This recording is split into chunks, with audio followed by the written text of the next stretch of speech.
بسم اللہ الرحمن الرحیم۔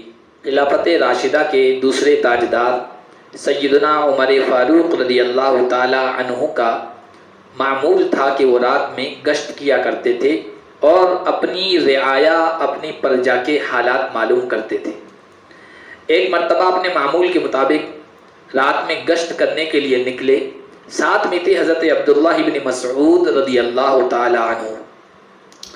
دور سے دیکھا کہ کوئی روشنی نظر آ رہی ہے، اس کی طرف چل دیے، دیکھا کہ ایک گھر ہے، گھر کے اندر سے باہر روشنی آ رہی ہے۔ حضرت عمر فاروق گھر کے صحن کے اندر داخل ہو گئے۔ وہاں عجیب منظر دیکھا، ایک بوڑھا ہے جو وہاں بیٹھا ہے، اس کے ہاتھ میں شراب کا جام ہے، سامنے گانے والی عورت ہے اور آدھی رات کا وقت ہے۔ حضرت عمر فاروق نے وہیں سے اس کو للکارا، کہا کہ ما رأیت کاللیلۃ منظرا اقبح من شیخ ینتظر اجلہ۔ اس بوڑھے شخص کے منظر سے زیادہ برا اور اس کے عمل اور اس کے فعل سے شرمناک فعل اور کام کرتے ہوئے میں نے کسی اور کو نہیں دیکھا۔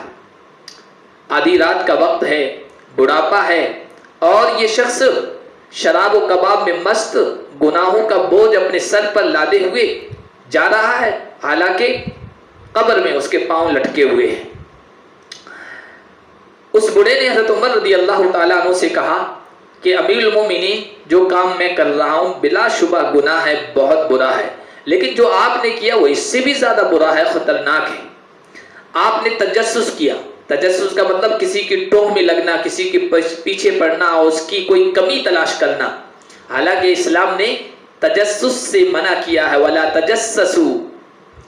اور آپ نے دوسرا برا یہ کام کیا کہ آپ میرے گھر میں اجازت کے بغیر داخل ہوگے، حالانکہ اسلام نے اس سے منع کیا ہے۔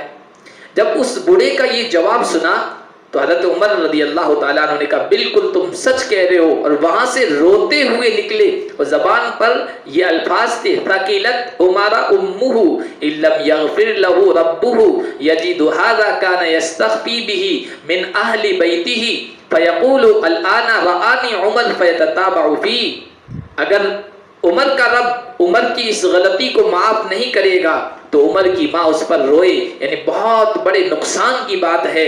یہ آدمی بڑا گھر والوں سے چھپ چھپا کر اس گناہ میں مبتلا تھا، اس برے کام کو کر رہا تھا، اب تو وہ اس پر نڈر ہو جائے گا، کہے گا اب تو عمر نے دیکھ لیا تو وہ اس پر اصرار کرے گا۔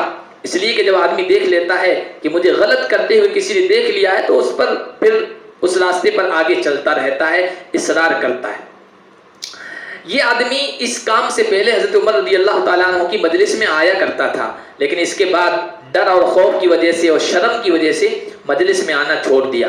ایک مرتبہ حضرت عمر فاروق رضی اللہ تعالیٰ عنہ مجلس میں بیٹھے ہوئے تھے، آپ کے ساتھی بھی تھے کہ اچانک یہ شخص بڑا آیا اور مجلس میں کافی لوگ بیٹھے ہوئے تھے، چھپ چھپا کر مجلس کے اخیر میں آ کر بیٹھ گیا۔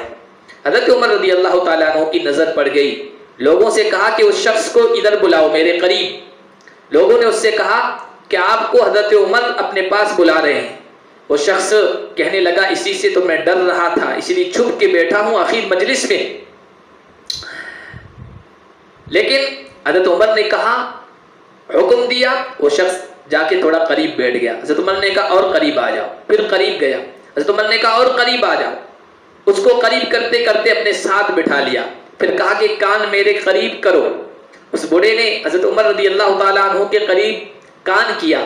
حضرت عمر نے کہا اما والذی بعث محمدا بالحق رسولا ما اخبرت احدا من الناس بما رأیت منک ولا ابن مسعود فانه كان معی۔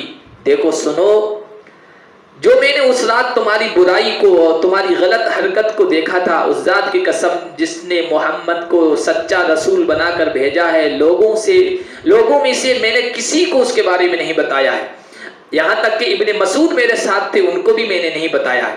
تو بوڑھا کہنے لگا حضرت اپنا کان میرے قریب کیجئے۔ حضرت عمر نے کان قریب کیا، اس نے کہا اما والذی بعث محمدا بالحق رسولا ما عدت الیہ حتی جلست مجلسک ھذا۔ امیر المومنین، جس ذات نے محمد کو سچا رسول بنا کر بھیجا ہے اس ذات کی قسم، جب آپ نے مجھے اس غلط کام کو کرتے ہوئے دیکھا تھا، اس دن سے لے کر آج آپ کی مجلس میں حاضری تک میں نے کبھی دوبارہ وہ کام نہیں کیا ہے، پکی سچی توبہ کر لی ہے۔ جب اس کی زبان سے حضرت عمر نے یہ کلمات سنے، یہ جملے سنے، تو انتہائی خوشی سے زور سے اللہ اکبر بلند کیا۔ مجلس والوں میں سے کسی کو قطعی علم نہیں ہوا، بالکل اس کی جانکاری نہیں تھی کہ اللہ اکبر کیوں کہا ہے۔